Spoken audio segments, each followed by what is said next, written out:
parti, mesdames et messieurs, comme on le dit en régie, c'est parti, oui, pour le week-end qui commence maintenant. Matin Bonheur lance officiellement le week-end.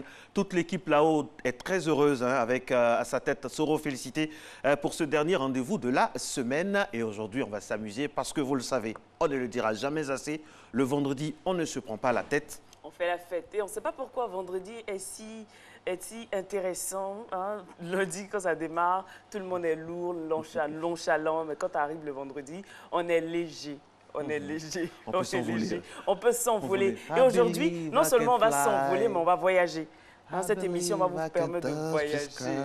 Oui, on va fly jusqu'en pays Gouro, Marco. On va fly jusqu'au pays Gouro. Depuis un certain moment, vous avez constaté, un matin bonheur vous permet de découvrir les peuples de Côte d'Ivoire. Et aujourd'hui, on va découvrir le peuple Gouro. D'où viennent-ils? Quelles sont leurs particularités? On va apprendre davantage. Ils mangent quoi? Comment ils se marient? Effectivement. Comment sont les femmes de là-bas? Comment sont les hommes? Bref, est-ce que ce qu'on raconte sur les gourous dans certains domaines, est-ce que ça relève du mythe ou de la réalité? On en saura davantage. On en saura. Et on va finir l'émission en beauté. On va bouger au rythme endiablé de la salsa. Vous aimez danser? Vous connaissez la salsa? Arriba. Vous en saurez davantage en fin d'émission parce que dans la thématique culture, on parlera de l'influence de la salsa. Et on démarre, Marco. L'image du jour, oui. Avec l'image du jour. Nous sommes des amis des animaux. Hein. Vous savez qu'on aime bien les animaux. Ce sont vraiment... Ils nous permettent quand même d'avoir de la joie, surtout dans le zoo. Le zoo de Londres procède à l'inventaire annuel des animaux, des pingouins aux araignées. Imaginez ce que ça donne, l'inventaire des animaux. Ça n'a rien à voir avec l'inventaire des meubles quoi, dans une entreprise. Et c'est assez caustique et c'est cette image-là que Soro Félicité voulait vous donner comme première image de cette émission. Encore une fois, mesdames et messieurs, bienvenue.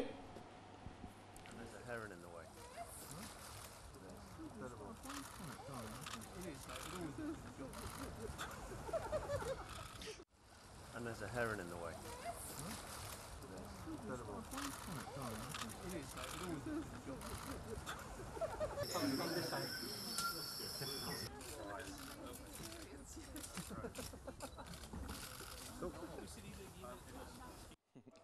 Une affaire d'inventaire d'animaux. Et les fourmis ne passent pas aussi. Hein. Pingouins, araignées, tout ce qu'il y a. Ça doit être intéressant. J'imagine votre fille, Sakina, que j'embrasse, en train de regarder l'inventaire, donc ça c'est bien quoi. Imaginez ses yeux en train de regarder ça. Ah oui. Mais Marco, j'ai une petite anecdote pour vous. Oui. Elle a suivi l'émission d'hier. Et ce qui l'a marqué, c'est quand on a souri, la séquence souris. Donc quand je suis arrivée, je lui ai demandé si tu as regardé la télé. Elle me dit oui. J'ai dit qu'est-ce que tu as vu? Elle dit vous avez souri. J'ai dit ah bon? D'accord.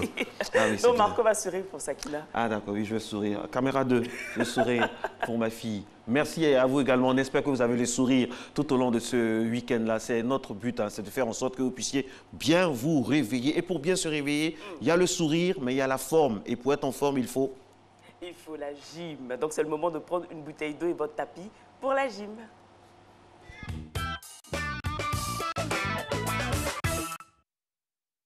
Bonjour à tous, bonjour Nessie, bonjour Marco. Alors pour finir cette semaine en beauté, je vous propose 3 exercices aujourd'hui que nous allons faire. Le soulevé de terre, les pompes et ensuite le gainage avec balancement de la hanche de part et d'autre. Alors, si vous êtes prêts chez vous, nous on part directement ici. Je suis accompagné de Marco à ma droite, de Flora à ma gauche. Chez vous aussi, j'espère que vous êtes prêts. On part directement pour les échauffements, on enroule les épaules, d'accord? Allez là, 1, 2, 3, 4 dans l'autre sens, 1, 2, 3, 4. On joint les mains là et on se balance à gauche et à droite. 1, 2, c'est pour travailler la mobilité de la colonne. 3, 4, 5 et 6. Allez, on écarte les pieds un peu plus grands. Là, on descend le dos.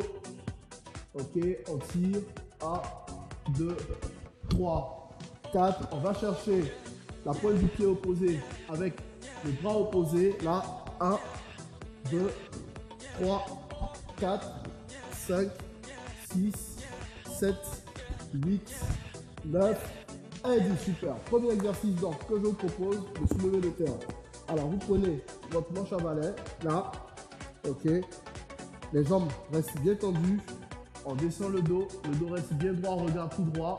Et on revient là, petit coup de hanche. 1, d'accord. Alors je mets de profil Là, on descend, le dos bien droit et on remonte là. 1, on en fait 10. Top, c'est parti. Allez, 3, 2, 1, go. 1, 2, le regard toujours vers l'avant. 3, 4, lorsque vous donnez le petit coup de hanche, lorsque vous remontez, il faudrait que le fessier soit bien contracté. 6, super. 7, 8, 9, dernier, et 10. Allez, on continue directement avec les pompes, là. Alors, pour ceux qui ne peuvent pas pomper sur la pointe des pieds comme ça, vous gardez les genoux au sol, ok, pour faire vos pompes. Alors, si vous voulez travailler l'intérieur de la poitrine, il est mieux de resserrer les mains. Si vous voulez travailler sur l'extérieur des pectoraux, d'accord, à ce moment-là, il est mieux d'écarter les bras. Allez, allons-y. 3, 2, 1, 10. 1, 2, 3, 4, 5, 6, 7, 8, 9 et 10. Super. Alors, dès qu'on finit cet exercice, on se met en position de gainage facial là. Ok. Ceux qui ne peuvent toujours pas, les genoux au sol et on balance la hanche de part et d'autre. Pour ceux qui peuvent, on reste sur la pointe des pieds et on descend là. D'accord? Comme c'est parti. Allez. 1, 2, 3, 4, 5, 6, 7, 8, 9 et 10. Super. Allez, on reprend un tour encore de tous ces exercices. Allez, on met un peu plus de rythme maintenant. 3, 2, 1. Top, c'est parti. 1, 2, 3, super. 4, 5, 6, 7, 8, 9, dernier, et 10. Allez, on enchaîne avec les pompes. Allez, 3, 2, 1, go. 1, 2, 3, 4, 5, courage chez vous, 6, 7, courage, 8, 9 et 10, super. Allez, on enchaîne directement avec le gainage. Allez, je sais que c'est dur. Allez chez vous à la maison, vous pouvez le faire. Allez, 3, 2, 1, go. 1, 2, 3, 4, 5, 6, 7, 8, 9, 10, super. Alors, dès qu'on finit, allez, on va terminer tout en douceur, en se relaxant un peu. Regardez, on descend là. Allez, on tire. 1, 2, 3, 4, 5. On fait rentrer la main là, sous le bras opposé, d'accord? Et on touche tout le bras. Allez, 1, 2, 3, 4. Allez, de l'autre côté. On fait pareil. Allez, on tire. 1, 2, 3, 4. Super. Allez, on va s'asseoir un peu. Alors, on a fini. Merci de nous avoir suivis. La semaine prochaine, vous avez rendez-vous avec Coach Kadi. Moi, je vous retrouve la semaine d'après. Continuez de suivre Matin Bonheur. Continuez de suivre RTI1. Très bon week-end à vous. Allez, ciao.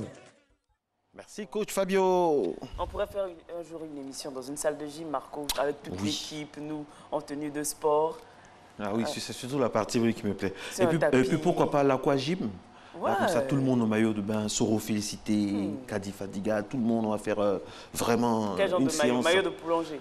Oui, on peut faire une expédition, ce sera bien, quoi. Ça va nous changer un peu des bureaux et des studios quand même, quoi. Et puis, ce sera bon pour le team building. Et effectivement, et ça change aussi à Yopougon avec l'identification des chauffeurs de taxi. Ils ont décidé de s'organiser, mais en même temps, l'insécurité est tellement grandissante. Heureusement que l'association des chauffeurs de taxi de Yopougon ont décidé de s'organiser en identifiant les chauffeurs. On y va, c'est le premier reportage de votre émission. Dernier réglage avant l'embarquement.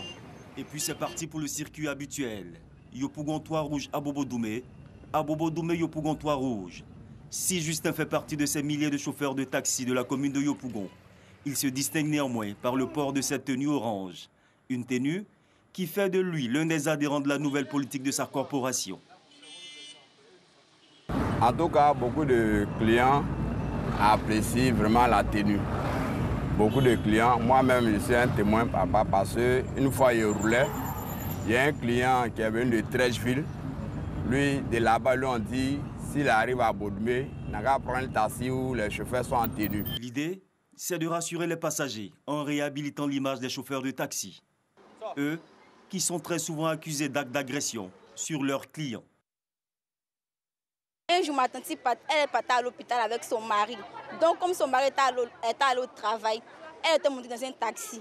Le taximètre l'a agressée.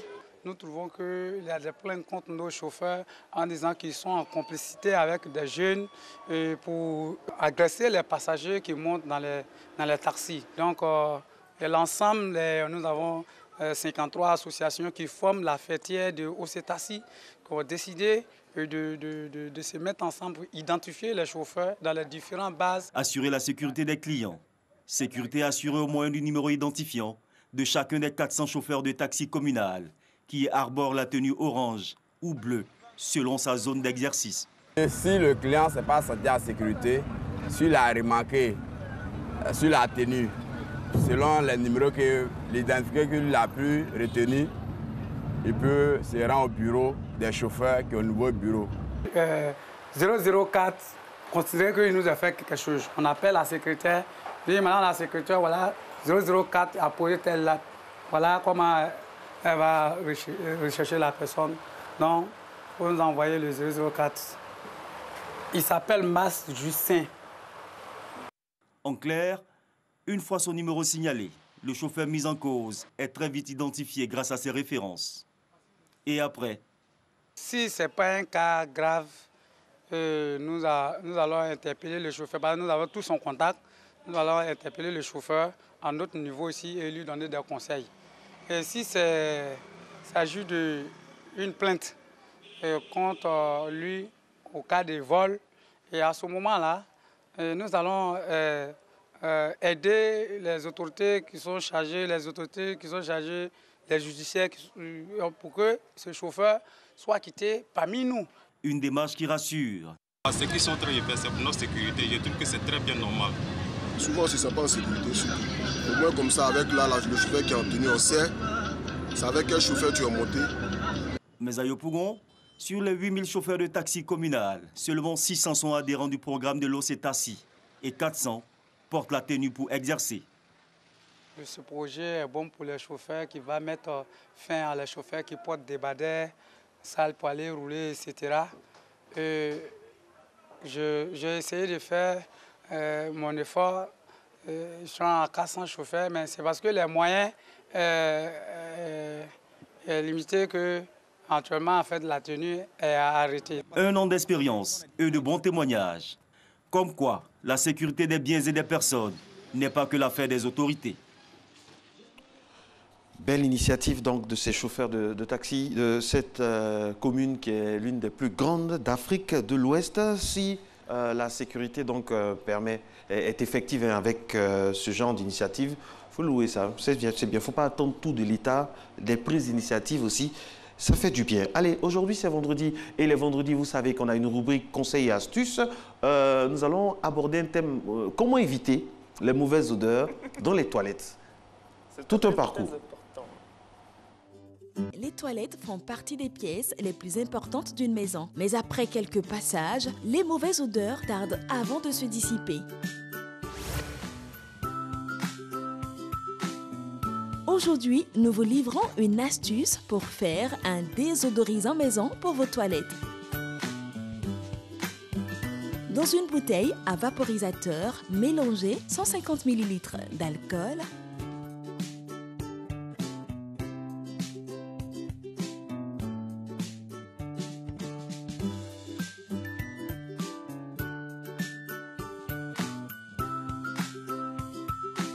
« 100 ml d'eau,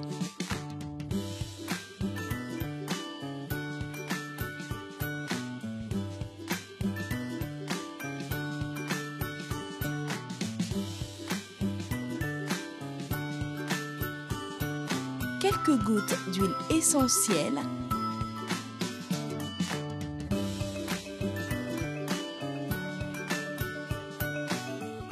et des feuilles de menthe.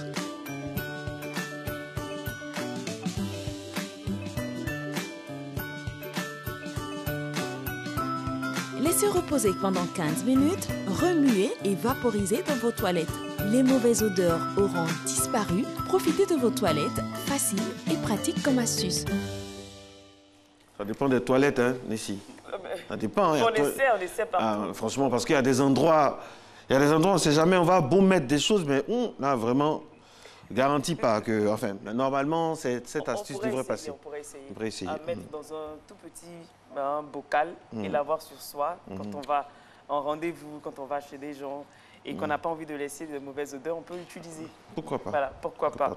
On poursuit notre émission avec cette fois-ci une incursion au pays de Nelson Mandela. On part en Afrique du Sud, retrouver une noire dans le pays des vignerons blancs. Ce domaine viticole d'Afrique du Sud, près du Cap, a fourni 12 000 bouteilles de vin l'an dernier. Sa particularité, ici, la patronne est une femme noire, dans un secteur dominé depuis plus de 3 siècles par une élite de quelques familles blanches. Cela fait 13 ans que je suis viticultrice. J'ai lancé Aslina, ma marque, il y a près de 3 ans. Aslina existe depuis 3 ans maintenant. J'ai baptisé mon produit du prénom de ma grand-mère. En 2004, elle devient la première vigneronne noire, 10 ans après la chute du régime raciste de l'apartheid. Elle a étudié l'œnologie à l'université en décrochant une bourse totalement inattendue. Sauvignon blanc, Cabernet Sauvignon et Chardonnay, sa production est pour l'instant entièrement vendue à l'étranger. Aux États-Unis, en Allemagne, au Ghana ou à Taïwan. Lorsqu'on travaille dans le vin, on travaille avec la nature. Une fois que le vin a été tiré, puis a suffisamment vieilli et que vous pouvez enfin vous servir un verre, c'est tellement gratifiant. C'est comme un enfant qui vient de naître, un cadeau que vous avez attendu pendant si longtemps et qui est enfin là. Elle a rejoint une poignée d'autres vignerons noirs sud-africains. Ils ne sont que 2% dans la profession. Longtemps, la participation noire s'est limitée à ne fournir que des bras, souvent payés quelques bouteilles de vin. L'Afrique du Sud est l'un des 10 principaux producteurs de vin au monde. La plus grande difficulté des viticulteurs émergents, particulièrement lorsque vous êtes une femme noire, c'est de pouvoir garantir l'offre. Assurer à la fois la production et la création d'une marque nécessite un très gros investissement. Dans la plupart des cas, vous commencez d'abord par lancer votre marque, vous vous implantez petit à petit sur le marché et vous finissez par avoir vos propres vignes. Mais c'est un long processus.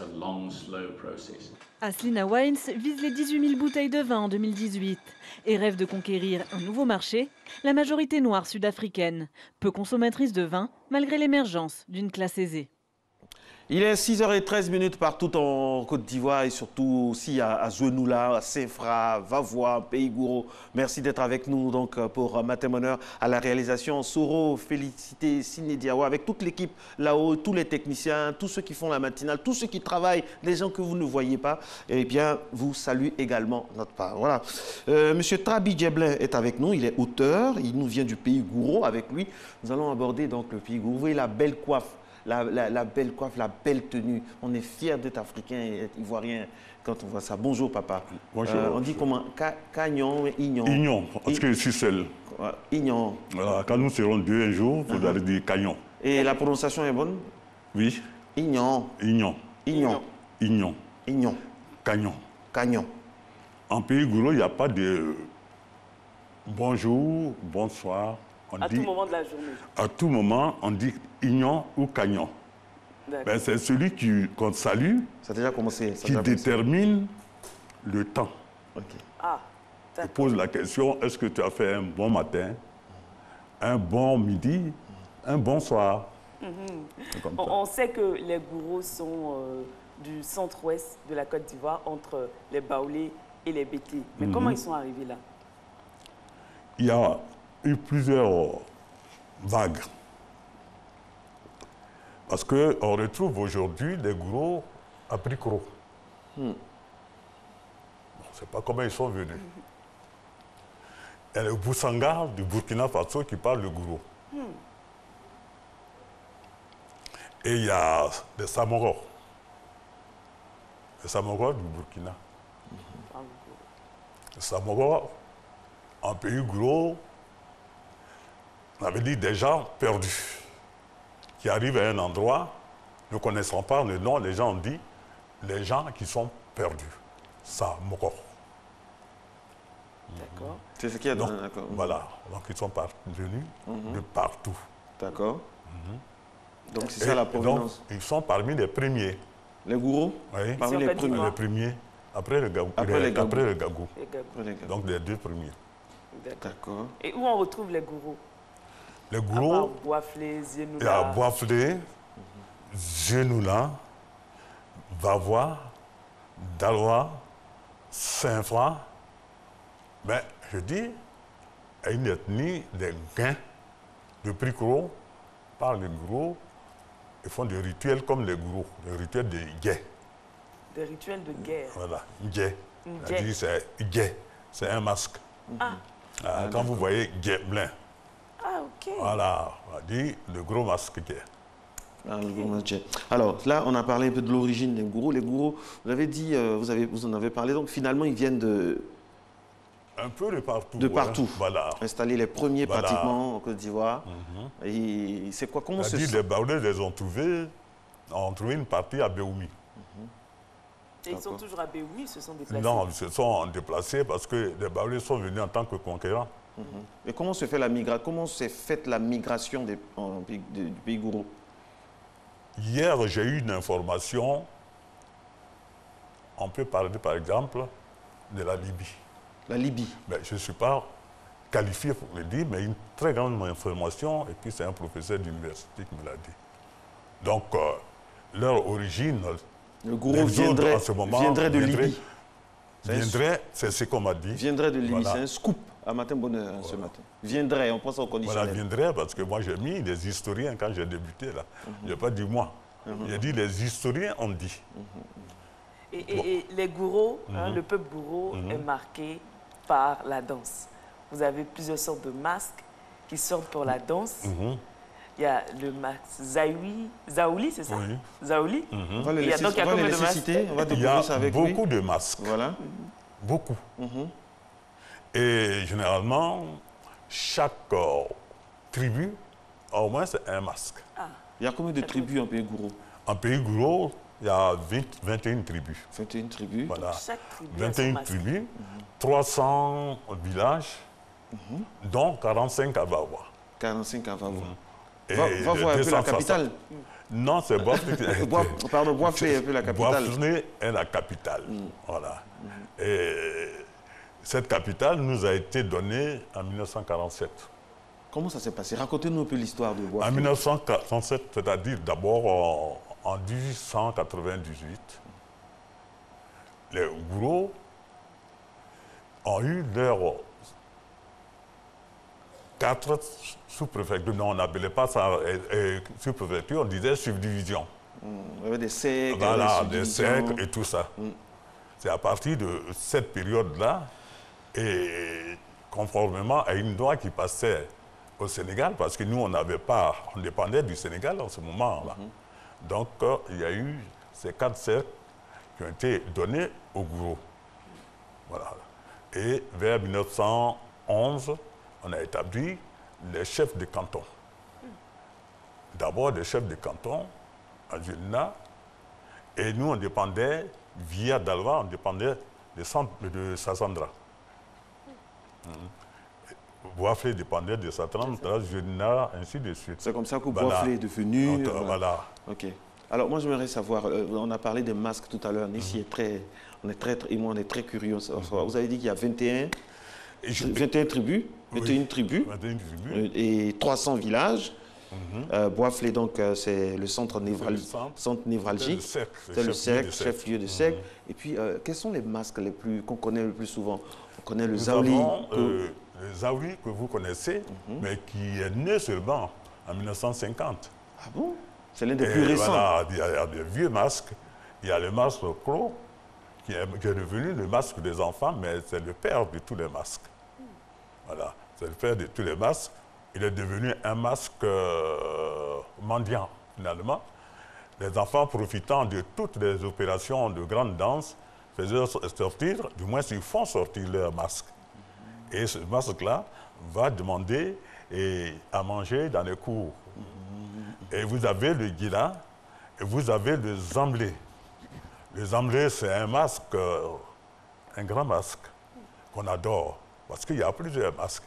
Il y a les masques de distraction et il y a les masques à qui on donne des sacrifices. Et il y a le grand masque qu'on ne voit pas, que les femmes ne doivent pas voir, c'est le guet. Vous avez des guets en pays gros, et il y a le guet aussi que nous avons prêté au Baoulé. Le guet. Le guet. Non, mais comment ça a commencé? Comment cet attachement pour les masques? Parce qu'on sait aussi que les gourous sont de grands sculpteurs. Oui, ben, nous sommes animistes, hein, sur les bords. Donc animistes, même si nous sommes devenus chrétiens aujourd'hui, mais nous avons une origine animiste. Nous adorons tout. On peut adorer un arbre, on peut adorer une rivière, on peut adorer un masque que nous avons même sculpté. Tel que par exemple des zamblés qui a été sculpté par un monsieur très respecté, qui l'a mis dans une forêt et lui a donné le statut de masque sacré, interdisant à toutes les femmes d'aller dans cette forêt-là. Et un jour, on vient lui dire que, il y a une femme qui rôde à cet endroit. Parce que la condition, là, c'était, la femme qui passait là devait mourir. Et on vient lui dire, il prend son sabre, et il s'en va dans la forêt, qui il voit sa mère. Et il a sabré.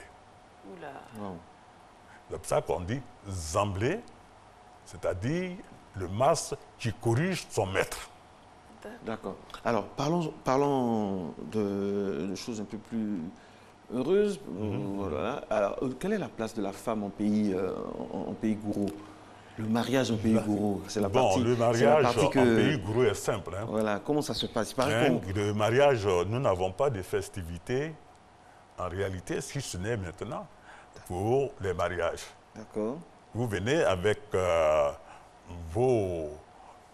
composants de dot, et si en vous aime bien, si on vous agrée, sauf qu'il ne faut pas que vous soyez de la même lignée. C'est quoi la composante? Il y a quoi dans le constitutif? Là, il y a quoi dedans? Vous avez toujours des animaux, il peut y avoir un cabri, on demande un cabri. On demande le poulet, il y a toujours de pain, il y a de la nourriture. Et on dit qu'il faut que l'homme soit vigoureux aussi. Il faut qu'il puisse vraiment travailler, bien travailler au champ. Oui, ben, pour bien travailler, il faut bien se préparer. C'est ça, non? Bon. Donc, il y a cette possibilité, mais lorsqu'on se marie, c'est qu'on est prêt. Et ce n'est pas comme par le passé. Par le passé, on ne connaissait pas la femme avant de venir. Donc, c'est après le mariage, dès qu'elle est mariée, dès qu'on l'épouse, on peut l'amener aussitôt. Mais respect pour les parents, on peut attendre au moins une semaine pour que la fille quitte sa mère. Parce que ce n'est pas toujours agréable qu'une mère lâche son enfant. Parce que l'enfant qui va là et qui n'a pas l'habitude de travailler à la maison devient esclave de l'autre côté. Mais et dans la société gourou, la place de la femme, est-ce qu'elle elle prend part aux prises de décision? Est-ce qu'elle est reléguée au second plan? Quelle est sa place? Et chez nous, il y a un proverbe qui dit que la nuit brille et oui féminin. C'est-à-dire la nuit porte conseil. La nuit qui porte conseil, là, c'est quand vous êtes couché à côté de votre épouse. Vous lui exposez ce que vous avez dans la journée comme difficulté, elle vous donne. Ça part de vérité, ça part de raison. Alors, et chez les gourous, il y a des chefs. Comment c'est certifié au niveau de la gestion courante? Est-ce qu'il y a un chef, il y a un roi? Nous, on n'a pas de roi.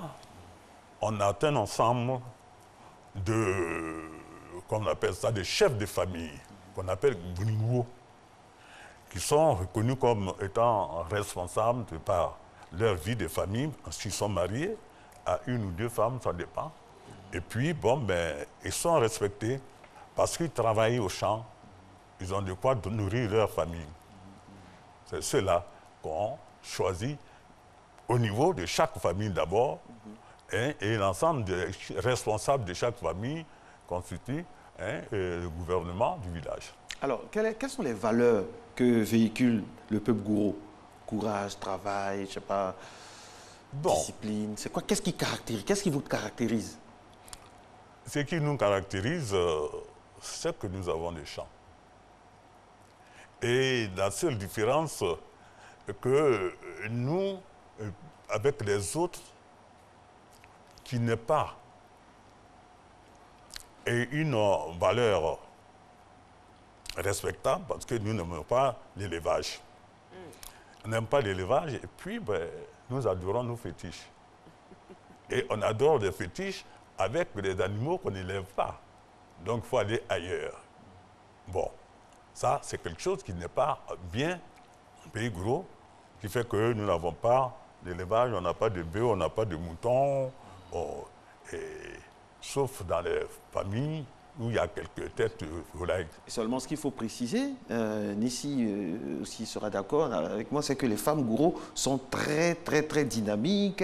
Elles sont parmi les plus dynamiques de notre pays. On en reparlera tout à l'heure avec notre invité. Je rappelle, M. Trabi Djeblin, il est auteur. Avec lui, nous parlons donc de ce vaillant, dynamique et intéressant peuple gourou. Allez, Maïssa Kouela, elle est déjà là pour nous parler un peu de tout ce qui rythme l'info. On la retrouve dans quelques instants. Juste avant, on aura la météo. C'est parti.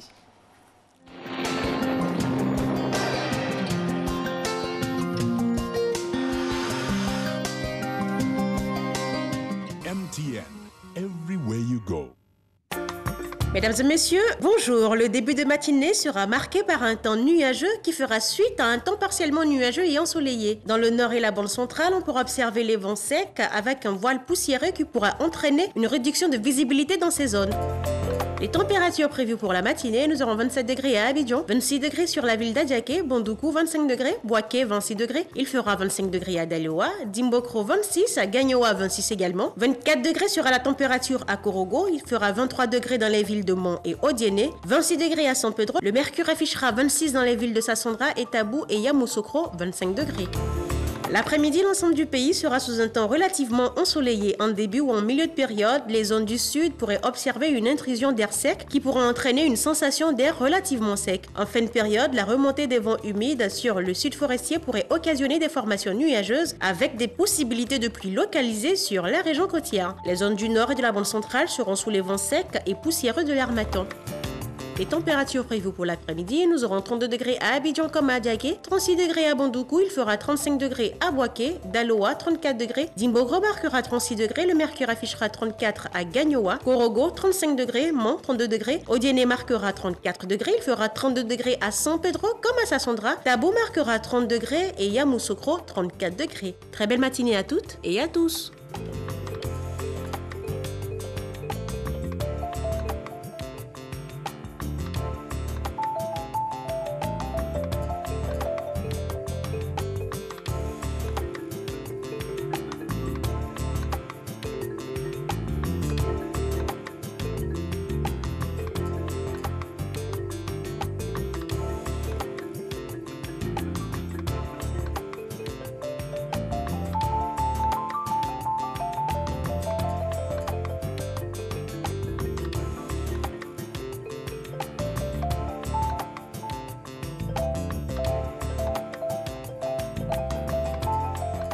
MTN, everywhere you go.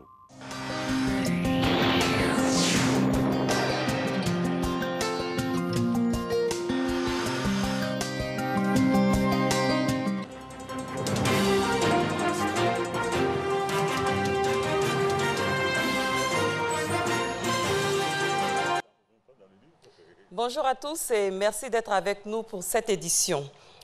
Le 6e rapport économique de la Banque mondiale sur la Côte d'Ivoire a été rendu public ce jeudi à Abidjan en présence de plusieurs membres du gouvernement. Dans les domaines comme l'agriculture, le secteur financier, la téléphonie, le transfert d'argent, l'institution financière multilatérale se félicite des performances réalisées. Néanmoins, la Banque mondiale préconise beaucoup plus d'efforts pour réduire le déficit budgétaire et surtout rattraper notre retard technologique. Lansine Bakayuku. En 2017, l'économie ivoirienne a évolué à un rythme d'environ 7,6%. Cette croissance, toujours robuste, s'appuie sur le rebond du secteur agricole, à l'exception du cacao, ainsi que sur la maîtrise des politiques économiques. Si le pays a encore enregistré un taux de croissance parmi les plus élevés du monde en 2017, Cette performance provient en grande partie de l'efficacité de son programme d'investissement et des facteurs exogènes comme les termes d'échange et les conditions climatiques favorables. Constat également positif au niveau du système financier, demeuré stable grâce au respect des normes communautaires. Si les principaux signaux sont au vert, la situation budgétaire s'est toutefois dégradée avec un accroissement du déficit à 4,5%, en partie provoqué par une hausse des dépenses sécuritaires et l'adoption de mesures de politique économique. Des mesures qui ont permis d'atténuer l'impact de la chute du prix du cacao et du pétrole sur les ménages. Ce qu'a fait le gouvernement a éliminé une taxe sur l'exportation de cacao pour pouvoir maintenir la marge des exportateurs, ce qui me paraît c'est logique. Donc l'État, si vous voulez, a diminué ses recettes pour pouvoir les laisser aux exportateurs de cacao, ce qui était normal. Pour rester sur un sentier de croissance équilibré, la Banque mondiale suggère à la Côte d'Ivoire un changement de stratégie. Le gouvernement devra ainsi procéder à un ajustement budgétaire avec un relèvement des recettes tout en contrôlant les dépenses, ce qui permettra de canaliser l'endettement. Il devra aussi améliorer la productivité des entreprises par un rattrapage technologique. Ce message lié à l'innovation technologique est reçu 5 sur 5 par le gouvernement. Dans le cadre spécifique de la gouvernance électronique, le gouvernement lancera au premier trimestre de cette année le portail unique de services aux investisseurs. Au démarrage, ce portail permettra aux entreprises de procéder à 5 démarches majeures en ligne. Ce sont la création d'entreprises, le transfert de propriétés, le raccordement à l'électricité, l'exécution de contrats et enfin le règlement d'insolvabilité. La compétitivité globale de l'économie permettra au secteur privé de générer des emplois durables et de qualité pour les jeunes. Dans le budget 2018, les concours des partenaires extérieurs attendus sont de l'ordre de 1 285 milliards de francs CFA sous forme d'appui budgétaire, d'emprunts projets et de dons projets. En économie, former et sensibiliser le grand public à l'accord sur la facilitation des échanges de l'Organisation mondiale du commerce. Tel était l'objectif de la rencontre organisée hier au plateau par l'Agence des États-Unis pour le développement international USAID. L'accord sur la facilitation des échanges permet de favoriser la compétitivité économique des pays d'Afrique subsaharienne en réduisant les cours du commerce transfrontalier. Les précisions de Jean-Louis Gbangbo. Ils sont issus de la société civile, du secteur privé, des médias et du monde universitaire. L'Agence des États-Unis pour le développement international qui les a réunis ce jour entend faire d'eux les ambassadeurs de l'accord sur la facilitation des échanges. Actuellement, nous sommes dans un processus de faire l'implémentation ici en Côte d'Ivoire. Au même moment que nous faisons l'implémentation, le pays de la Côte d'Ivoire va pouvoir tirer beaucoup de profit en rendant l'économie plus solide et plus forte.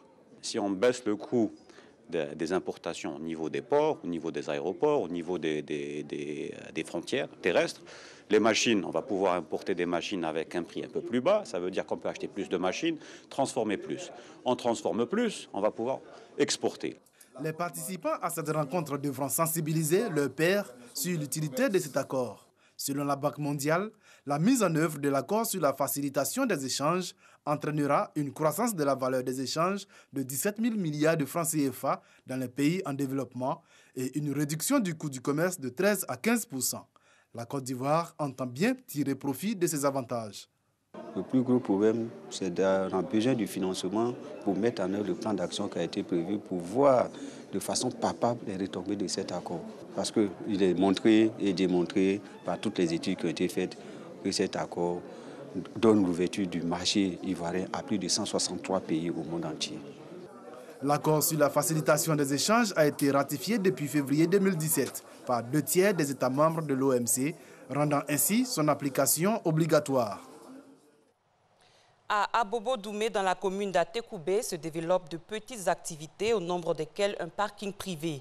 Ce business développé par les jeunes de ce village présente des avantages au plan économique et social pour les usagers des bateaux-bus, notamment l'économie de carburant et éviter les nombreux embouteillages au quotidien. Ce site d'environ 800 mètres carrés enregistre plus de 300 véhicules par jour. La mairie entend assister les jeunes à travers la mise en œuvre des dispositions sécuritaires et l'organisation de cette activité considérée comme un facteur de réduction de chômage. On en parle avec Frédéric Oulaye et Serge Koléa. La libéralisation du secteur du transport maritime à Abidjan offre des opportunités d'affaires. Depuis quelque temps, de petits business se développent autour de la lagune ébriée. C'est le cas à Abobo Doumé, où les jeunes ont eu l'idée d'aménager des parkings privés au profit des automobilistes usagers des bateaux-bus. En provenance de Yopougon, Amalaman stationne tous les jours à 7 heures son véhicule ici avant de se rendre à Tréjuil, son lieu de travail. C'est un raccourci. Au lieu de faire le grand tour, passer par l'autoroute, sortir par Djamé jusqu'à là-bas, nous passons par là, nous traversons l'eau seulement, bon, nous sommes déjà au blanc. Si Dieu merci, ils ont eu l'idée de surveiller nos véhicules ici. Nous les encourageons surtout. Nous les encourageons et puis ce sont des enfants qui nous respectent bien, à qui on donne des conseils. Cette pratique désormais courante semble être un moyen sûr de se déplacer. Elle permet notamment de contourner les nombreux embouteillages dans le district d'Abidjan. Tu gares la voiture ici, tu donnes 200 francs aux jeunes, tu traverses le soir. Tu fais la traversée avec le bateau-bus, tu prends ta voiture, tu t'en vas. Tu gagnes en temps pour aller au travail et tu économises plus en carburant. Je pense que c'est très bon, ça nous permet de vite arriver au travail et d'éviter les embouteillages. Cet espace d'environ 800 mètres carrés accueille près de 300 véhicules par jour. Akoulia en est le gérant. Ses gains s'élèvent au quotidien à environ 3500 francs CFA. Pour lui, cette activité est une réponse au chômage et à l'oisiveté. C'est mon pain, il cherche. Ce n'est pas tous les jours sont la même chose. Parfois, ça peut venir beaucoup, souvent, ça peut venir un peu moins. D'autres, souvent, ils les approchent, ils vont me dire « Ah, mon petit, ce que tu fais, c'est bon, prends soin de ça. » Et puis maintenant que le nouveau gars qui est arrivé encore là, ça permet encore beaucoup de véhicules de venir encore ici. À 18 h, c'est la descente. Chacun regagne son véhicule en toute sécurité après la traversée de la lagune. Depuis que je garde des gars ici, j'ai jamais eu de problème avec le véhicule. Les enfants, quand tu viens, après le soir, tu leur donnes 500, 200. Bon, je pense que c'est raisonnable. Jusqu'à présent, mon véhicule n'a pas été endommagé. Selon Akoulia, aucune plainte n'a été encore relevée par les usagers concernant les dommages. Il y a beaucoup de tantis, des tontons qui me tirent l'oreille. Malgré me donne l'argent, mais non, petit, il faut faire ça, voilà ça, il faut bien surveiller ici, là. Malgré on te donne l'argent, mais vraiment, essaie de voir les choses, parce que ça, là, ça crée problème. Avec les clients, il n'y a pas de problème. Eux-mêmes, ils ont dit qu'ils vont nous aider. Le maire de la commune d'Atekoubé, de son côté, encourage les jeunes. Les mesures sécuritaires seront renforcées. L'activité elle-même, indique-t-il, sera renforcée pour permettre aux jeunes d'en profiter davantage. Je voulais féliciter les compatriotes d'Abobo Doumé qui ont saisi cette opportunité pour créer des activités génératrices de revenus. Mais il faut aller plus loin. Ce parking aujourd'hui, c'est simplement une aire non aménagée. C'est quelque chose de sommaire. Il faut aller plus loin pour que l'aire soit aménagée avec des commodités pour optimiser justement cette activité qui est appelée à prospérer d'ailleurs. Et la mairie va les y accompagner parce qu'il y va de la sécurité urbaine et mes services sont en train d'étudier avec le 37e arrondissement, avec les forces de police et de gendarmerie, comment encadrer et autoriser cette activité pour qu'elle se passe dans les meilleures conditions à la fois de sécurité et de légalité. Par le passé, le site des parkings privés servait de marché au village-quartier d'Abobo Doumé. Selon les responsables, plusieurs projets en faveur des jeunes y verront bientôt le jour. Un mot de santé après le premier centre de radiothérapie à Cocody. Le plus grand centre de cancérologie de l'Afrique de l'Ouest sera construit bientôt à Grand-Bassam. Un projet qui sera possible grâce à la coopération entre la Côte d'Ivoire et la République de Corée. Le ministre de la Santé et de l'Hygiène publique et l'ambassadeur de la République de Corée en Côte d'Ivoire ont procédé hier à la signature de l'arrangement relatif au prêt d'un montant d'environ 60 milliards de francs CFA pour la construction de ce centre. Ami Sissoko. Il est fonctionnel. Le tout nouveau centre de radiothérapie, situé au sein du CHU de Cocody, il a déjà reçu une 60aine de malades du cancer. Lorsque nous avons ouvert le jeudi 25 janvier, nous avons eu 16 personnes en consultation. Mais lorsque nous avons fait notre bilan en fin de semaine dernière, c'est-à-dire le 2 février, nous étions à 57 patients et 69 consultations. Les patients que nous avons reçus jusqu'à présent sont tous résidents en Côte d'Ivoire, mais nous avons eu déjà 2 demandes de rendez-vous pour la fin du mois de février pour 2 personnes qui résident au Burkina Faso. Dans le cadre de la lutte contre le cancer, le gouvernement multiplie les actions. Un autre centre de radiothérapie et d'oncologie est annoncé. Il sera construit à Grand-Bassam. Ce sera le plus grand centre de cancérologie de l'Afrique de l'Ouest et le deuxième plus grand du monde. Son coût, 60 milliards de francs CFA financés par la République de Corée. L'arrangement relatif au prêt a été signé ce jeudi 8 février. Je souhaite que la construction de ce centre médical inédit en Afrique et les autres projets coréens puissent contribuer à l'amélioration de l'hygiène et de la santé en Côte d'Ivoire. S'il y a une maladie, mesdames et messieurs, qui défraie ces 10 dernières années, la chronique après le VIH-Sida, c'est bien entendu le cancer. En Côte d'Ivoire, il a été enregistré en 2012 environ 12 000 nouveaux cas. Le gouvernement de Côte d'Ivoire en a pleinement conscience et veut éviter que l'expérience du VIH-Sida ne se répète avec le cancer. Le futur centre de cancérologie sera doté de 200 lits de traitement et son personnel formé par la République de Corée. Il aura les équipements à la pointe de la technologie. La ministre Raymond Goudou Kofi a souhaité le démarrage des travaux dans un bref délai. À l'étranger, au moins 50 personnes ont été interpellées dans une localité du centre de la Guinée où des violences ont fait 5 morts après les élections locales de dimanche dont les résultats sont toujours attendus.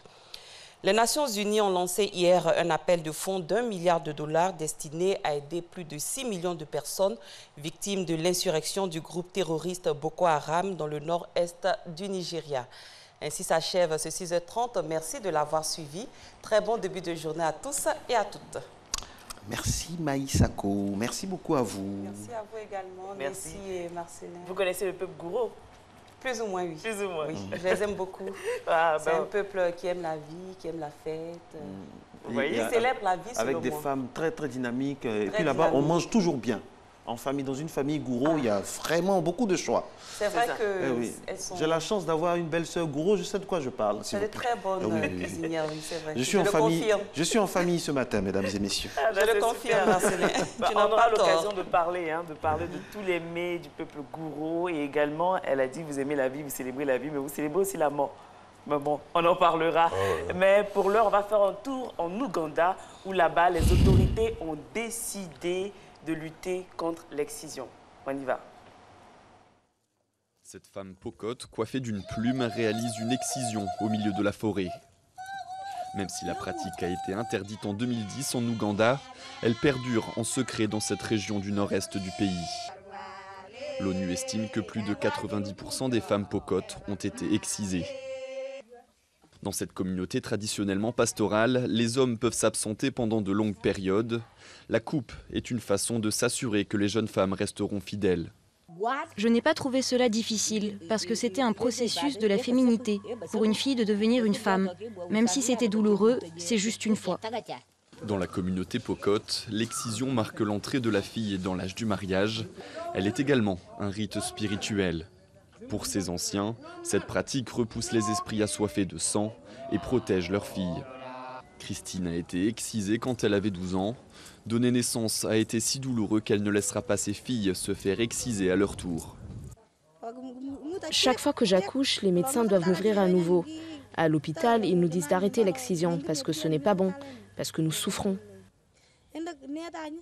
Malgré les efforts des autorités locales et du gouvernement ougandais, la loi contre les mutilations génitales féminines reste difficile à appliquer dans ces zones reculées où la coutume est très ancrée. Pour combattre la tradition par la tradition, des guérisseurs et chefs coutumiers Pokotes ont été engagés pour stopper cette pratique. Objectif, faire disparaître les mutilations génitales féminines d'ici à 2030. Monsieur Djeblin, Monsieur Trabi Djeblin, voilà, c'est lui que nous recevons sur ce plateau. Réaction à chaud. En pays Gouro aussi, où on pratiquait l'excision, puisque c'est interdit. On pratiquait l'excision ouvertement. Maintenant, je ne sais pas comment ça se passe, puisque tout se passe en cachette. Sinon, ça existait. Ça existait. Maintenant, c'est interdit, hein, donc il n'y a pas de raison que ça se passe en cachette. C'est interdit. Est-ce que cette interdiction-là, vous pouvez garantir ici que c'est respecté ou bien vous ne savez pas? Je ne sais pas, parce que j'ai dit que c'est quelquefois en cachette. Voilà. Mais vous n'êtes pas pour, vous n'êtes plus pour ça? Non, je ne suis pas pour. Même si ces femmes la donnent une raison. Et justement, parlant de raison, quelles sont les raisons? La raison, c'est que c'est une forme d'éducation de la femme. Lorsqu'on va faire l'excision, il y a une période de guérison. Pendant cette période-là, les gens expliquent aux femmes comment elles doivent vivre dans le foyer. Et l'excision fait partie de ce... Voilà. C'est-à-dire qu'il y a une éducation qui est faite. Hormis l'excision. Hormis l'excision. Qu'est-ce qu'on retient de... On dit aux enfants, aux filles, lorsque vous êtes mariés, bon, voici comment vous devez vous comporter. Ah bon? Voilà. Par exemple, dites-nous tout, dites tout aussi. Non, mais les garçons n'y vont pas. Oui, voilà. Oui, c'est vrai. Oui, les garçons n'y vont pas. Mais avec l'expérience que vous avez, vous avez entendu, comme on dit chez nous en Côte d'Ivoire, un coup. Qu'est-ce qu'une femme gourou dans un couple, quelle est sa particularité? À quoi on la reconnaît? Quelle est la trace, sa marque? Sa marque, c'est le travail. Et le travail, quand on épouse une femme, c'est pour qu'elle vous aide dans les travaux champêtres. Et quand vous allez voir, tout ici, j'ai ce livret-là que j'ai fait en 1975 et qui relate l'utilité de la femme dans le travail des champs. Voilà. Si vous regardez, vous verrez la participation importante de la femme dans les travaux champêtres. Mais dans les travaux champêtres, les femmes sont beaucoup plus vues. Elles sont beaucoup plus vues, elles sont utilisées. Et quand vous n'allez pas au champ, vous n'êtes pas aimé par votre mari. On comprend maintenant pourquoi elles sont si vigoureuses et pourquoi le pays Gouro nourrit la Côte d'Ivoire, on va dire ça comme ça. Au champ, chacune a son champ. C'est une fierté donc de dire que oui, moi voici... Donc depuis cette date-là, elles ont pris l'habitude des champs. Et quand on finit, quand la récolte est bonne, on est content, quand la récolte est bonne, non, mais on récompense la femme. On récompense la femme. Quand on envoie le complet de pain dans la famille. D'accord. Parlons de complet de pain. Ça vient de chez vous? Vous êtes des tisserands? Il paraît que les Baoulois ont appris chez les bourreaux. Et qu'on appelle complet de pain, on a des pains. Des pains. Là, complet de pain, c'est constitué par 3 éléments. Or, le pain, il est tissé. Le pain homme est à 2,24 m de long, 1,70 m de large. Ça, là, on va trop loin, papa. Parlez-nous de ce que vous avez mis là. Ça, c'est plus pratique. Oui. C'est une coiffe, comment on appelle ça, ce que vous avez? Ça me rappelle un peu le Cameroun. Bon, je ne sais pas si j'ai pas bien vu, mais en tout cas... Mais oui, c'est un peu la chefferie là-bas, mais pour eux, c'est autrement fait. Ça veut dire quoi, le chapeau que vous avez, ce que vous avez sur là, ça signifie quoi? Le chapeau qui est fait, au départ, c'était des anciens. C'est les plus vieux qui portaient ça. Les doyens. Les doyens, et on appelle ça ganécro. Lorsque vous regardez là, ça ressemble à quel insecte? Un serpent? Non, pas un insecte. Ça a la tête d'un insecte. C'est la tête d'un serpent plutôt. Oui, c'est pour ça qu'on appelle ganécro. Cro là, ça veut dire le geste. Non, est-ce que c'est le geste. Vous pouvez laisser, on ne le fait pas. Voilà, c'est le geste. Ganécro, c'est-à-dire la œuf qui ressemble à la sauterelle. À la sauterelle. Ah, je n'aurais pas dit ça. D'accord. Et ce que vous avez, c'est quoi? C'est ça là? Non. Ça? Oui. Bon, ben, c'est un pain gourou aussi. Un pain gourou. Oui, ça vient de quelle région? Comment on appelle ça? Saint-Fra. Ça vient de Saint-Fra. On appelle ça comment? Kamanké. Kamanké. Kamanké. C'est-à-dire qu'il faut améliorer. C'est une tenue d'apparat, c'est une tenue de fête. Bon. C'est dans les périodes de fête, des moments de fête qu'on porte ça ou bien? Bon, c'est les périodes de fête, de réjouissance. Et puis, bon, ben, c'est pas tout le monde qui porte aussi parce que ça coûte cher. Merci pour la précision. Le gourou et la cosmétique. Comment ça se passe? Oui. Les gourous font des tatouages. Ah bon? Il y a des tatouages gourous. Oui, il y a des tatouages gourous. Et le jour que vous aurez l'occasion de voir le masque Zaouli, vous verrez. Et pour la pommade, qu'est-ce que vous utilisez au nord? On sait qu'il y a le beurre de karité qui est prisé. Bon, le beurre de karité n'est pas de chez nous, on importe, mais à le passé, c'était des graines. Hein? Les graines de palmier, là, des palmiers, là, qu'on pile et on fait la lotion. Papa, regardez le Zaouli. Ça, c'est... Essayez de nous décrypter, là. Là, c'est quoi? Quand il marche comme ça, c'est... Là, qu'est-ce qui se passe, là? Cette danse-là, ça signifie quoi, concrètement? Qu'est-ce qu'on exprime comme ça? Bon, c'est une danse de distraction. De distraction, d'accord. Une danse de distraction, généralement, quand ce n'est pas consécutif à un geste qui vous amène à la distraction, hein, considérez que c'est une danse normale. Hein, sans explication, sauf que on décide de se retrouver entre amis, ou bien il y a une fête de réjouissance, où il y a un invité de marque. Voilà, un invité de marque. C'est la raison pour laquelle le président Houphouët-Boigny aimait beaucoup. Voilà, il aimait ça beaucoup, hein, parce que il connaissait l'ensemble, à peu près l'ensemble des masques. Hein, mais il a choisi d'aimer ça. Oui. Quand il y avait des grandes, des présidents des pays étrangers qui arrivaient, des personnalités. Sinon, il y a des masques de renommée, comme les Amblés, les Zaouli, bon, qui sont des masques à qui on fait des sacrifices, mais qui ont leur danse aussi agréable que ça. Et parlons de distraction. À part la danse, est-ce qu'il y a d'autres loisirs au pays gourou? Est-ce qu'il y a des jeux, Il y avait beaucoup de jeux. Nous avons tout abandonné. Pourquoi? Pourquoi vous avez tout abandonné? Bon, ben, parce que actuellement, tout le monde est à Abidjan. Hein. Ah bon? Les villages sont vides maintenant. Et puis, bon, l'état naturel des gens. Les gens boivent beaucoup. Et donc, ils n'ont plus ce temps-là, hein, de s'appliquer pour ces choses-là. Ils boivent quoi là-bas? Est-ce qu'il y a une boisson particulière? Comme chez les Baoulés, il y a le bangui, c'est vrai qu'il y a un peu partout. Votre bangui, c'est le rognier. Le rognier, oui. Voilà, nous, notre bangui, c'est le palmier. C'est ce que les jeunes boivent. D'accord. Donc, il y en a beaucoup à Abidjan, ceux qui sont restés là-bas. Comment se passe leur journée? Une journée typique en pays gourou. Bon, je dis, il n'y a plus assez de distractions dans les villages. Ouais. Par exemple, je dis, il n'y a plus de distractions dans les villages. Sinon, avant, il y avait des danses périodiques. Hein? Voilà. D'accord. Papa, vous êtes venu avec un élément qui nous a...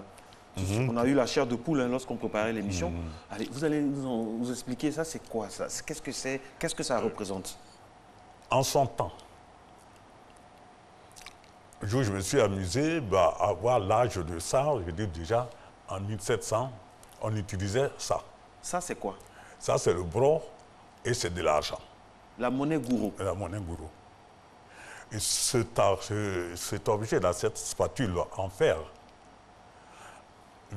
était amené par les gens du Nord qui avaient la possibilité d'extraire un minerai et ils venaient prendre des paniers de cola. D'accord. Donc, c'est contre les paniers de cola qu'une quantité de ce bro-là était donnée. Et les paniers de cola remplis, comblement, aujourd'hui, pèsent 50 kilos, c'était des paniers conventionnels, partout. 70 cm de long, 40 cm de profondeur, 57 cm de large, pesés avec le noix de cola. Les grosses noix, il faut 1600 dans le panier. Les moyennes noix, il faut 2700. Les toutes petites noix, il y en a 5 à 6 000. Et ça pèse 50 kilos. Et c'est ce que le gourou appelle gouribado. Et gouribado, aujourd'hui, sur le marché gourou, ça veut dire 10 000. Donc, le nom de cola est resté dans le lexique monétaire gourou. Quand vous allez sur le plan, quand vous entendez goui, ça veut dire cola en réalité, mais traduit argent. Et ce que vous tenez? Et ce que je tiens, c'est le bron qui avait un sens unique, c'est-à-dire du nord vers ici, vers le pays gourou, et il y avait du fer. Et nous en avons fait pour fabriquer ça, qui pouvait facilement circuler parce que le grand fer était utilisé pour des achats haut de gamme. Et ça représentait combien? Ça ne représentait pas une monnaie à chiffrer. Parce que je dis, c'est une quantité qui était utilisée. Et en matière, par exemple, d'échange, on ne peut pas dire combien ça peut représenter. D'accord, mais comment vous avez retrouvé ça? Est-ce que vous avez les conditions? Ça, je l'ai il y a plus de 20 ans que je l'ai gardé. Depuis ce petit livre-là, je l'ai gardé. D'accord. Ça vient d'où? Ça vient d'où? Ben, qu'on déterre. Hein? On a déterré, on a trouvé chez des vieux. Ils m'ont donné et moi, je l'ai gardé de façon juste, quoi. Parce que... Bien sûr. Depuis combien d'années? Depuis plus de 20 ans. Non, je dis ça... Bon, l'histoire, j'ai trouvé l'âge de ça tout simplement parce que ça, c'était utilisé dans les mariages. Et quelqu'un m'a posé la question, comme vous le faites là, depuis quand? Et il y a une dame dont la mère a dit que sa mère et sa grand-mère ont été épousées avec des éléments comme ça. Ah, pendant la dot, ça faisait partie de la dot. Et elle, et cette dame-là était née, bon, ben, elle n'est vue plus, en 1936, à Bangourou. Et j'ai dit, bon, mais sa mère, certainement, a dû épouser son père à 15 ans. J'ai ajouté 2 ans, ça fait 17 ans la possibilité de faire naître, de naître cette femme-là. Elle est née en 1938. Donc je suis allé, en faisant des déductions, jusqu'à la 3e grand-mère de cette dame-là, vous me retrouvez en 1700 par là. Wow. En ajoutant au moins 50 ans de possibilités, hein, parce que ce n'était pas fait pour épouser les femmes.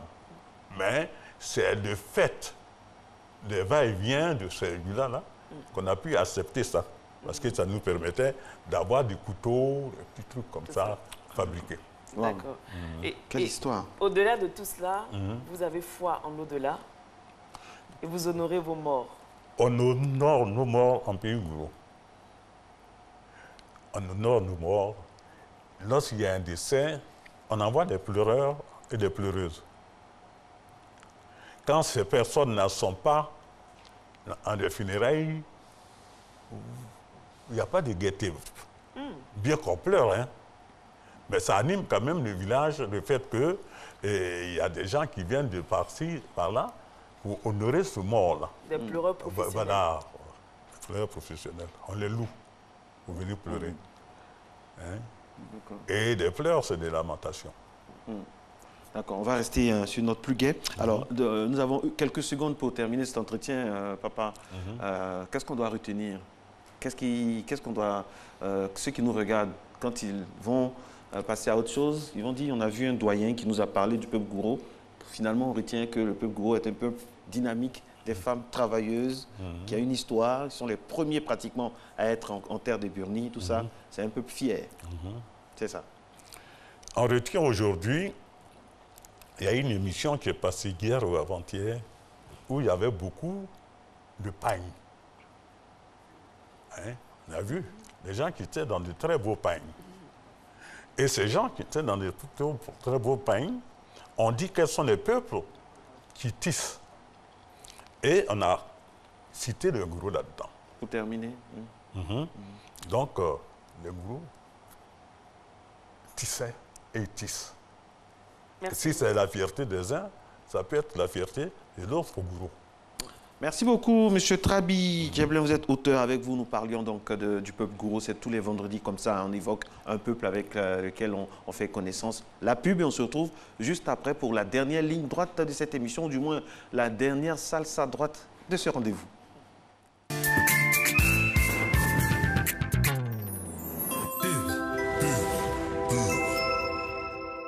Fouani, mon goût de cœur. Du 5 février au 5 mars 2018, achetez et gagnez de nombreux lots. Rendez-vous dans tous nos points de vente pour en profiter maintenant. Fouani, fermier depuis 1975. Le vrai goût du poulet.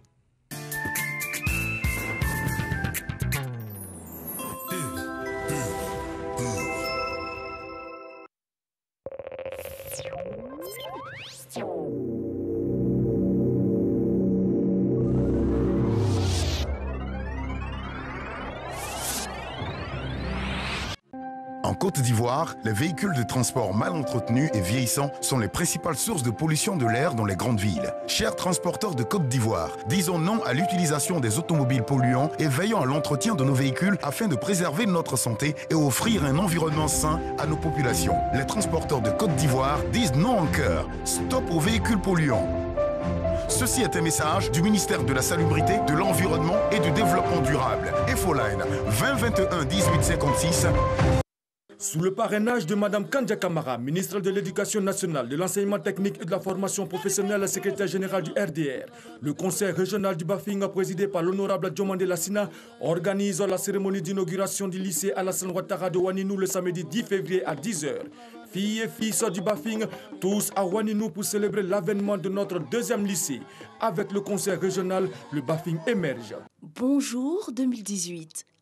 Que du bonheur. Ta maman dit que tu t'appelles Jean. Toi, tu dis que tu t'appelles Lampadaire de Paris. Eh, brouteur.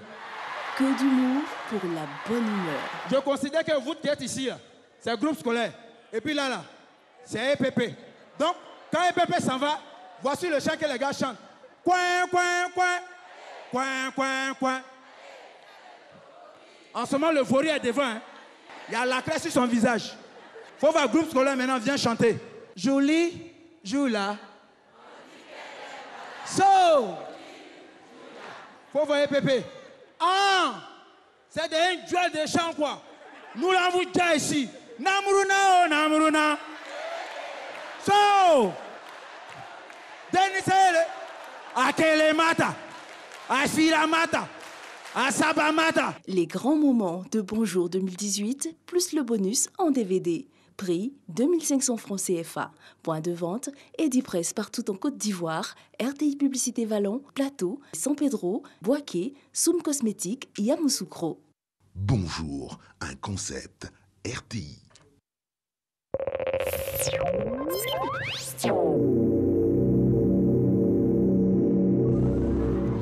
Nous sommes de retour dans votre émission Matin Bonheur pour la dernière ligne droite, que dis-je, la dernière danse, oui. Ce matin, on va danser au rythme endiablé, je l'ai dit à l'entame de cette émission, au rythme endiablé de la salsa qui nous vient de Cuba et qui est prisée ici en Côte d'Ivoire. Quelle est son influence? On en parle avec nos deux invités. Ils sont bien installés, mais vous le savez, il y a la capsule récapitulative de la thématique et on se retrouve.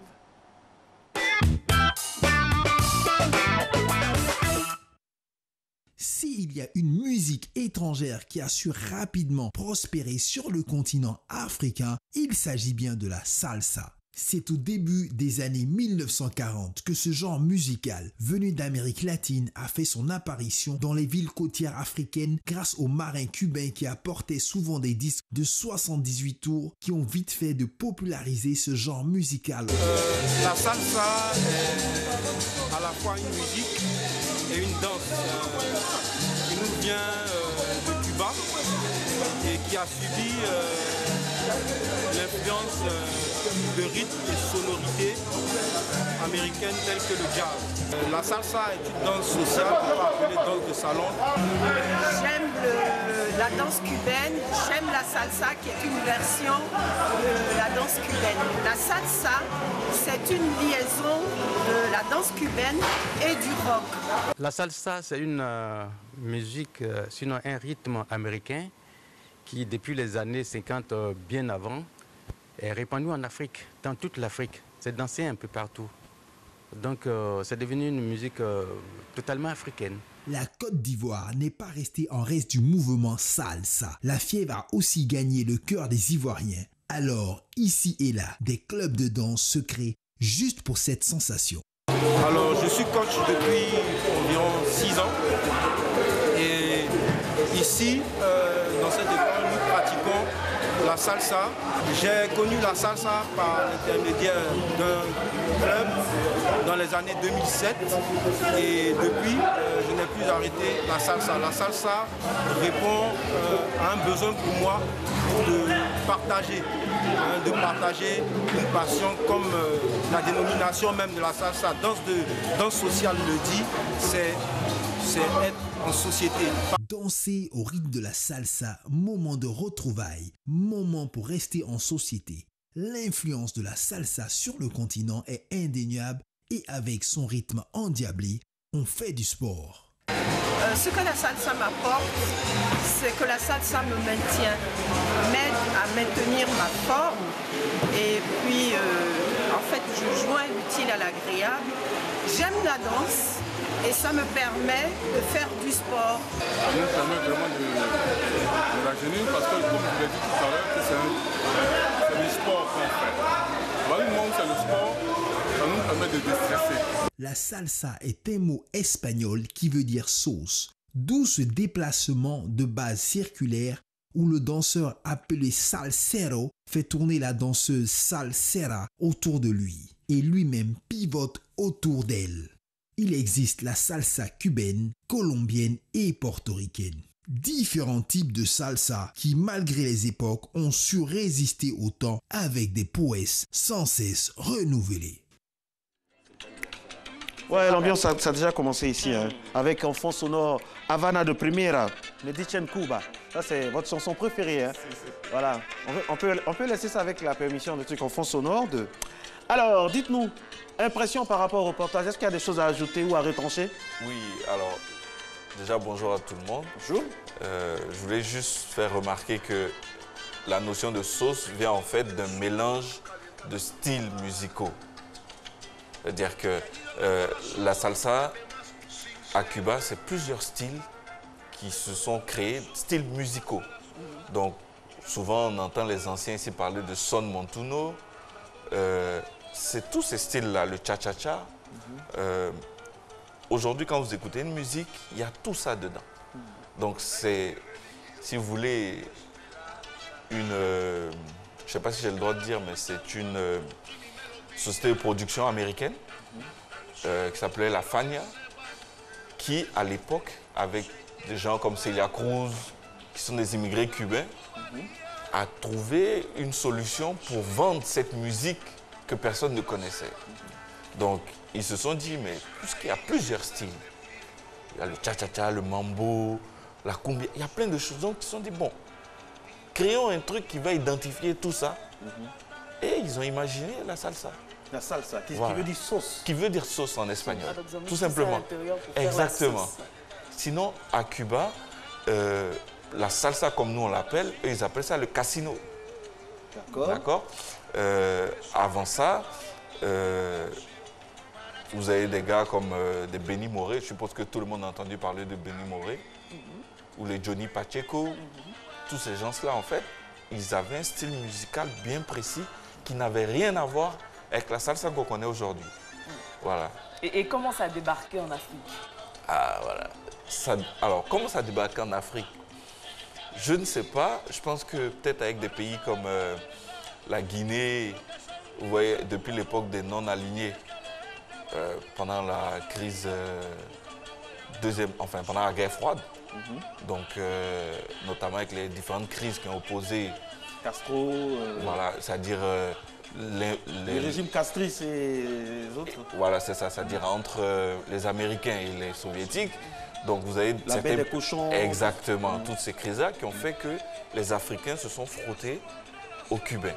À partir de ce moment-là, la musique a intégré pour parler de la Côte d'Ivoire. Ça a commencé, disons, fin des années 60. La première danse cubaine en Côte d'Ivoire, la première salsa, c'est dans quelle année? Alors, c'était autour des années 69-70. Ah ouais. Voilà. Vous avez ce groupe mythique là, comment il s'appelait? Oui, Africando, mais Africando s'est inspiré en fait de notre groupe. Oh, je suis en train d'oublier. Déjà, alors nous sommes avec Ibrahim Keïta et pardon, le Kwasi Ngoran sur le plateau. Lui, c'est la danse. Vous êtes vraiment imbattable, un crack en matière de danse. Et tout à l'heure, vous allez faire une démonstration avec Nessie à mon corps défendant, mais bon, je suis obligé. Alors, les pas de danse, est-ce qu'il y a une certaine africanité de danse? Est-ce qu'on peut faire un peu d'histoire par rapport aux pas de danse? Écoutez, les pas de danse, c'est la salsa qui se fait à deux. La danse me raconte toute une histoire. D'accord. Ok. Alors, le cavalier sa cavalière en face de lui, essaie de dire, de communiquer. C'est un dialogue devant la cavalière, d'aller à droite ou à gauche. Donc tout ça c'est bien. Oui. Moi, j'aime les choses pratiques. Je vous donne la permission officiellement. Mais si vous voulez bien, vous allez aller. Avec plaisir, voilà. c'est vendredi. J'ai mal au cœur, mais bon. Il y a la musique pour nous. Okay. Alors, mesdames et messieurs, c'est à matin mon heure. Donc, voilà. Voici, voilà. C'est quoi? Voilà.